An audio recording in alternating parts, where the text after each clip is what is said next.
Oh my goodness. And it's so funny when that just starts recording me. And I guess there's no time better, no time like now to just go ahead on and start. It always takes me a few minutes longer to start when I need to press the button on my own versus when my phone just automatically starts. It's like if I'm sitting in front of my phone on the video recording or with just the photo part app or whatever open, if I take too long to press record or hit the camera button, it'll do it automatically for me. So that's what happened. Welcome to Scented Pages. Welcome back to my channel, baby. This is part 2 to the last video that I just made. I just added a sweater and I made some tea because I'm a little bit chilly in here.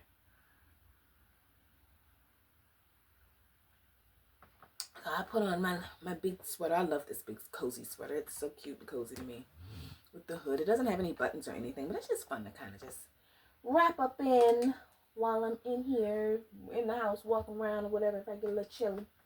So I wanted to talk about I wanted to give a little reading update on what I've been reading over the past couple weeks. So, first things first is, oh no, this isn't the book I read. I DNF'd The Longest Autumn.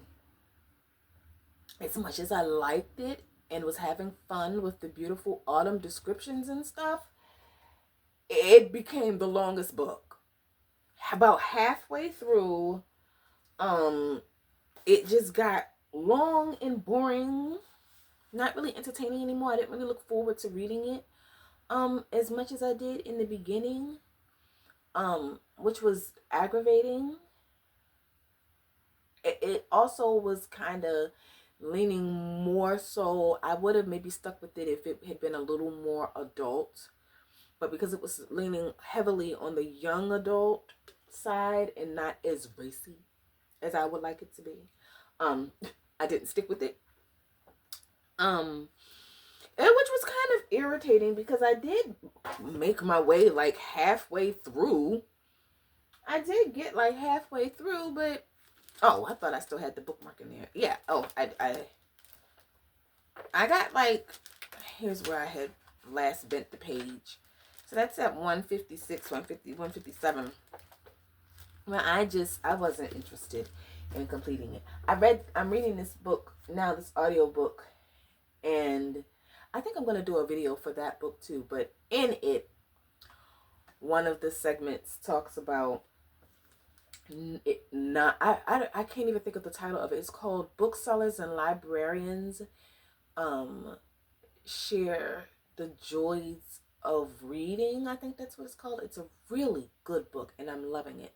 And well, it's all about different people who are in the book industry, whether you be a librarian or whether you be a private small bookstore or whatever, and then sharing of their stories and their experiences of reading, and it's really, really good.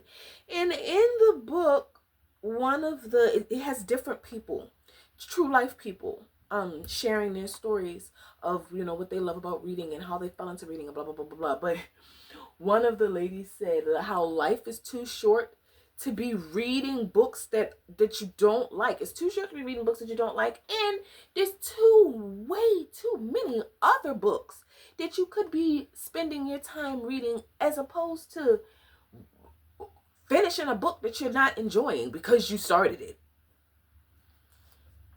So what I like is the person says that you should, if you are under the age of 50 years old, that you should give a book 50 pages to get good before you DNF it.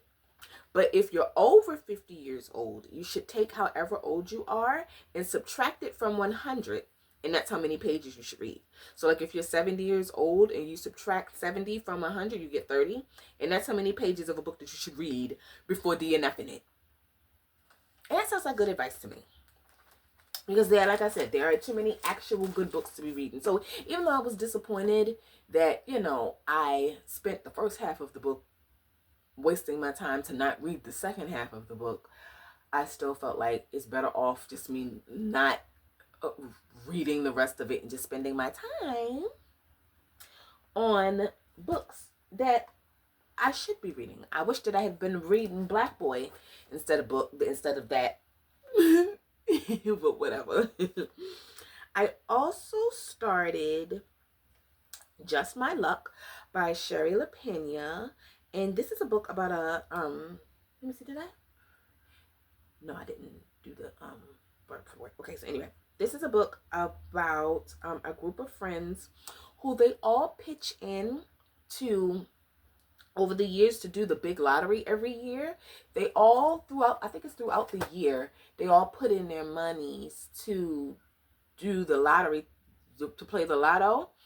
And if they would all win it, they would just split it, evenly or whatever. Well, they do this every year for like 15 years or so, until one day, like 2 out of the 3 couples decide that it's stupid and pointless, and that they really don't want to participate in the lottery drawing or the lottery kitty anymore.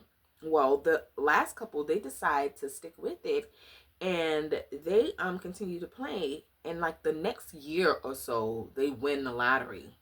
So now the other couples have issue with them not, splitting the winnings and this, that, and the other. I want to see how it all turns out, because I really don't feel as though the other couples have a reason to be mad. If you backed out and took your money out of it because it's stupid, and you don't think that you're ever going to win, then how in the world do you feel like you're entitled to get some of the winnings just because, you used to put into the kitty? Well, you didn't this year. I don't know. I'm really interested in seeing how that all pans out and who all gets murdered. Oh, and I also started Black Boy by Richard Wright. This is the reason why I read. Books like this are my love of reading. I started this book and I fell in love. It is a coming of age story of Richard Wright. It's his memoir of his young life in the Jim Crow South. It's a coming of age story in the Jim Crow South, and about him. And it's just something about Black history in a history memoir, a coming of age in the Jim Crow South memoir. Why am I so attracted to that? I love it though. It is my favorite genre or topic to read. So Black Boy tells about Wright's life as a Black boy growing up in Roxy, Mississippi in the early 1900s. He was born in like 1908. And how he fell in love with reading and everything that he did to make sure that he could always read. I'm on page 65 right now, which I have covered, not very much. I haven't gotten very far, but I've covered the incident of him burning down his grandparents' house and his mother beating him until he was freaking unconscious.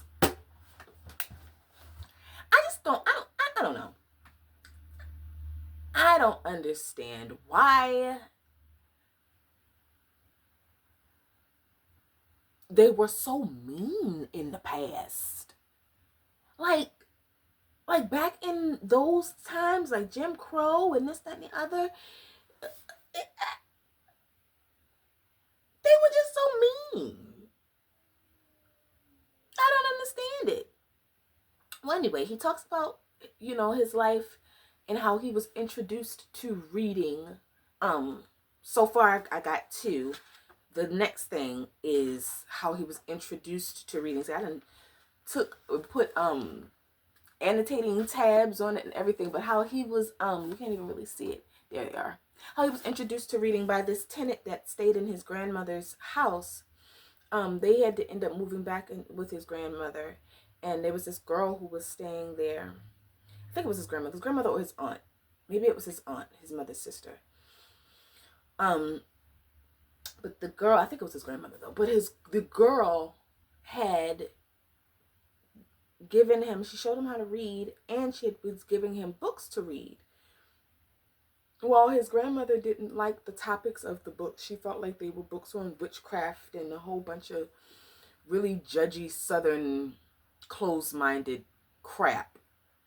And she kicked the daggone girl out, but she had already started the ball rolling for him to fall in love with reading and how he pursued reading at all costs. It's a really good book. I am really enjoying it. This might be my favorite recently, like maybe all year. I can't wait to really, really dive back into it tonight while I'm at work, and yeah, put a few pages behind me because I'm quite interested. But yeah, his grandmother kicked the girl out, and his mother beating him. He was so young to within an inch. He's like, I just don't understand why in the world they focused on they had to be so daggone mean. Is it that they were closer to slavery? Is maybe that what it was? Is it because they were so close back then, you know, just maybe a generation or two out of slavery, because they were so close to that and that period in history, maybe because they were so close in memory to the atrocities of slavery, that's what made them think that it was okay to just be horrific to their children and to one another. History is a very interesting thing to me. I don't know how the world I feel about it. Like, I like learning about it, but I just be so happy that I was born in the time and place that I was born in. And I don't have to worry about them types of problems that they did. Not a lot of those types of problems, at least. So then, those are the books that I started. But then I finished Dolores Claiborne. This is Dolores Claiborne by Stephen King. Where is it? What did I do with it? It was in one of my library books. I put it back in the bag when I got done, but here it is. Dolores Claiborne. This was really good. I love this. So I finished Dolores Claiborne. This is by Stephen King. This Is Why We Lied by Karen Slaughter. The Locked Door by Frida McFadden, and We Used to Live Here by Marcus Clyworth. So This Is Why We Lied, by Karen Slaughter, and the blurb says, one toxic family, 8 suspicious guests, everyone is guilty, but who is a killer? For GBI investigator Will Trent and medical examiner Sarah Linton, McAlpine Lodge seems like the ideal getaway to celebrate their honeymoon. Set on a gorgeous off-the-grid mountaintop property, it's the perfect place to unplug and reconnect until a bone-chilling scream cuts through the night. A murder in their midst. Mercy McAlpine, the manager of the lodge, is dead, with a vicious storm raging and the one access road to the property washed out. The murderer must be someone on the mountain. But as Will and Sarah investigate the McAlpine family and the other guests, they realize that everyone here is lying. Lying about their past, lying to their family, lying to themselves. Who killed Mercy McAlpine? It soon becomes clear that normal rules don't apply to McAlpine Lodge, and Will and Sarah are going to have to watch their step at every turn. Trapped on the resort, they must untangle a decades-old web of secrets to discover what happened to Mercy, and with the killer poised to strike again, the trip of a lifetime becomes a race against the clock. No. I said on Goodreads, I really enjoyed this. It was I gave it 5 stars. I really enjoyed this. It was my first read by the author. I've heard a lot about Karen Slaughter, so I was glad to find out for myself how good she is. This book was a wild ride, and what I liked about it was, although it was number 12 in the series, like the latest book of 12, I couldn't believe it was so many, it could be read alone. I picked up with Will and Sarah starting their honeymoon and then being pulled into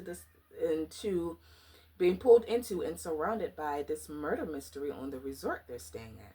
It was good from the jump, and I finished it in no time, literally in like 2-3 days. Goodness, Mercy had it bad. Her entire family treated her like crap, shaking my head. Every man in her life, including her son, failed her. Excellent book, it was. But all of the men in her life were just the absolute worst, from her father to her son. Make it make sense. It was riveting.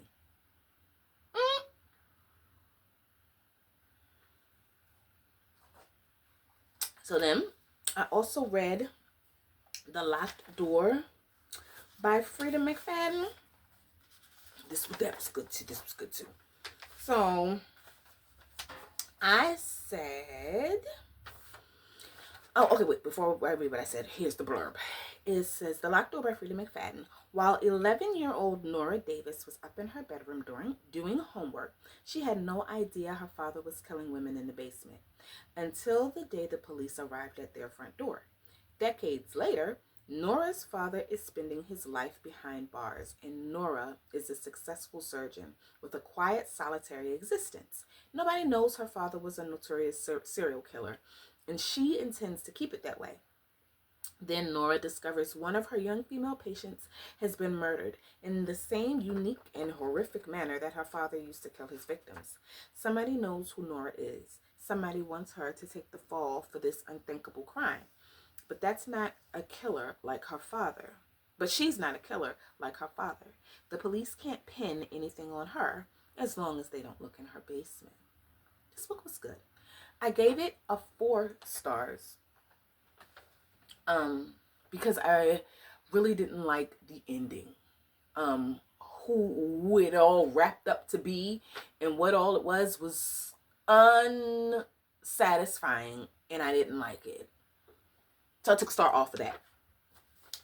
Her dad being a serial killer was the best part of the book to me, and him killing girls in the basement of his own home seemed really silly to me and unbelievable, because who the hell would do that? And Nora, of course, discovers this. So I thought that the book was going to kind of go in the direction of him maybe mentoring her. I thought that it was going to maybe show a little bit more of their relationship. I really thought that he was going to mentor her, but then he didn't. I thought he was, going to show her the ropes or something like that. And that's not what happened at all, and I was pissed about it. This was my first Freida book that I really didn't care for the ending. I hated the ending. With who the murderer was and where I didn't already spoiled a little teeny bit, but where they came from. Whatever, honey. Okay, girl. There's a deep dive on this book on YouTube. I might look at it and then do a book talk about it, because I have some things to say about that ending. That ending aggravated me, but it was still a good book, as they usually are. All of her books are usually very entertaining and thrilling, and keep you engulfed and keep you involved. But for it to not get on my nerves overall, and for me not to deduct stars, that ending needs to click into place. And I don't want to feel like I wasted my time. I didn't feel like I wasted my time, but I hated the ending. So that was just me. I gave that, like I said, a 4 out of 5 stars. Dolores Claiborne. So yes, I finished reading that, and I really liked it. Like I said, I'm gonna do a whole Stephen King video. I really enjoyed Dolores Claiborne.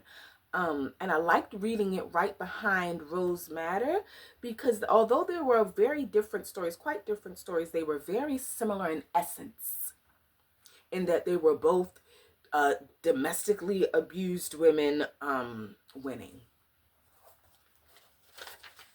I like for abused women to come out on top, and they both really did. Although I enjoyed Rose Madder a little bit better than Dolores Claiborne, I still like Dolores Claiborne. I gave that. Did I write down what I gave him?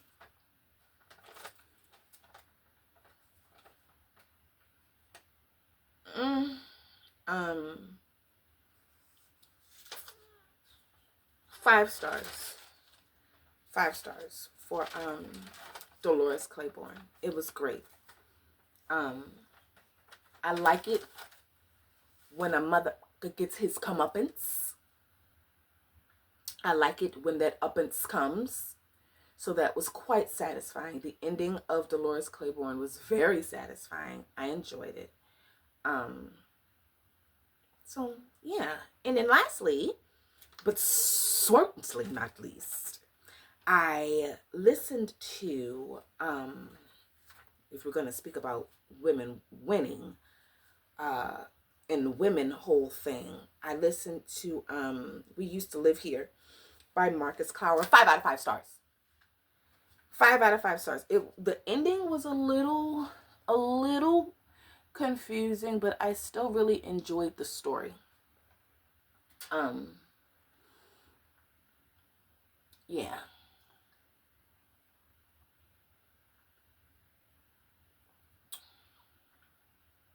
So I'm not gonna, re-talk about that book We Used to Live Here, because I already did my summary and my explanation of it. I loved it. It was so good, and there's so much to think about, talk about, and with all the different realities and stuff. Ugh.